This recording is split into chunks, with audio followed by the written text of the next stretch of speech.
Go! Ako nga pala si Michael Ayarse. Michael Yarne. At magandang gabi sa inyong lahat, mga taga-pamilya. Ako ngayon yung taga-panasa. Magandang gabi din. Ako nga pala si Andrew Oya. Hello Philippines and hello world. This is Tony Gonzaga at ito ang The Buzz Explorer! Okay, mga kapamilya, sa gabing ito, ang topic natin ay tungkol sa early marriage. Ano nga ba ang early marriage? Yes, at ano nga ba ang mga problema na nagiging nami-meet ng ating mga mamamayan o mga tao na pumapasok sa sitwasyon na ito. So ngayon ay meron tayong guest for this night. Siyempre, isang tao na maraming na-meet na mga problema at nasolusyon na naman ito. At ito ay ang utihing kapatid ng ating classmate na si Felix Caleza. Please introduce her. Siya nga pala, si...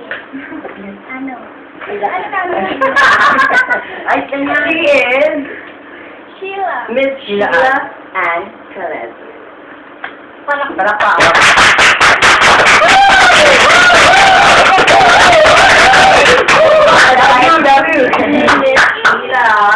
Alright. Yes, thank you for thank you for accepting our invitation to interview you for this project. Okay, thank you. Yeah. Alright, so si Miss Sheila Ann Caleza ay 20 years old, right? Turning 20. And siya nga yung sinabi natin na sister ni Felix Caleza. So, may mga couple of questions kami na itatanong sa'yo and we are hoping to get answers from you. So, yun. First is Mr. Michael Arce. Ask the question. Alis na lang kaya ako. Wait na lang dala. Magmerdang ka na. Unang-una po talaga, pang-ilang po, una ka po na daw. Yes, panganay. Panganay. Panganay. Alright. And then, Manjuli. Ano na ba? Anong estado sa lipunan? Mahirap. Mahirap. Mahirap ba? Mahirap ba? Patay. Alright. So, tama lang. Okay. So, nakaka-ano tayo. And then, ang task na ninyong pinag-aralan. Alright. Yung malapot. Training college. So, what course? Hindi pa ako Hindi ba na? What is the culinary college? Alright. So, syempre, meron tayong tatanungin si Angelique, yung mga dahilan ng kasalukuyang hinaharap ng mga problema. So, tatanungin natin si Miss Sheila kung ano nga ba yung mga problema na karaniwan niyang kinakaharap. So, we have here her baby, her very, cute, versus baby. Yes, it's Lisa. Say hi to the camera. Alright, Angelique, ask the question. Hello. Ano nga ba? Yeah. Ano nga ba ang dahilan ng kasalukuyang hinaharap? Yes. Ano nga ba yung mga problema na karaniwang na, let's say, yung pinasok natin na situation is, let's be practical, no? Pumasok ka sa isang early marriage, right? Yung para pagsasama natin. And then, so hindi pa married. Alright, so yun. Ano yung mga, sa una, at first, ano yung mga hinarap ng mga problema? Yung mga obstacle? Yeah, yung nagsasama kayo. Like, walang enough mahirap na pera yun, trabaho. Siyempre, kailangan mo mag-advance. Kailangan mag-isip yung single life. That's Do you have any questions?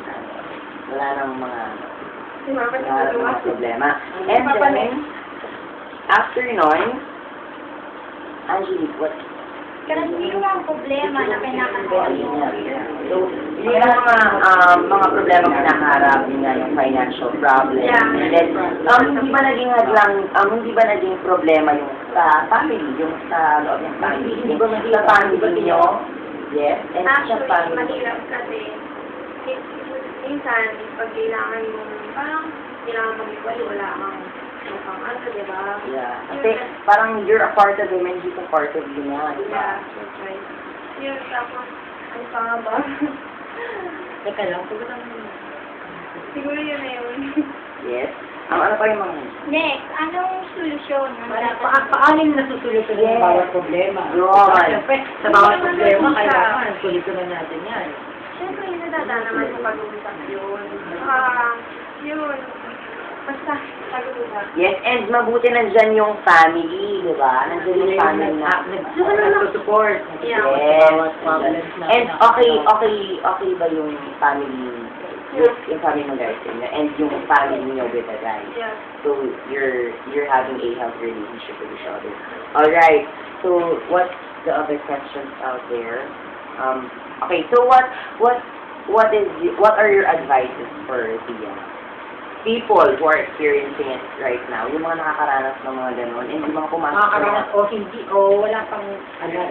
Yes. Wala pang alam. Siguro, kailangan, ano nga Hindi ba? pa man nila. Yun. Hindi pa muna, tapos kailangan, ano ba? Magpakasaya mo na sila sa buhay nila.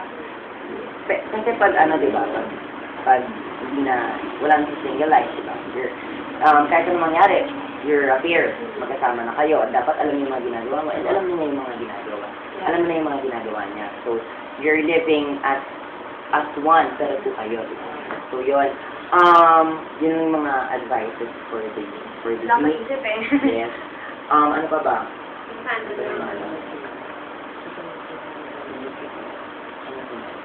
Alright, so yun. Thank you, Ms. Sheila Ann, for accepting our invitation for this interview. Maraming salamat. And thank you, Peralta Optical. And, yeah, thank you, Peralta Optical and Think Soda for my outfit and for my eyewear. What else do you want to say? Oh my God, Musgil for me. Produce. Sige, okay na. Wala na. Si Angelique. Speaker. O, pakibukod dun sa baby nila. And, sumaysa. Darling Kawan. Ano ba? Salon? Thank you. Maraming salamat sa David Salon for my hair and for my outfit and din lang. Thank you sa Yes. mga info. Thank you, Kenneth Sarah, and syempre, ang minamahal ko, Dr. Vicky Bell. This coming September 19, may concert ako sa Araneta.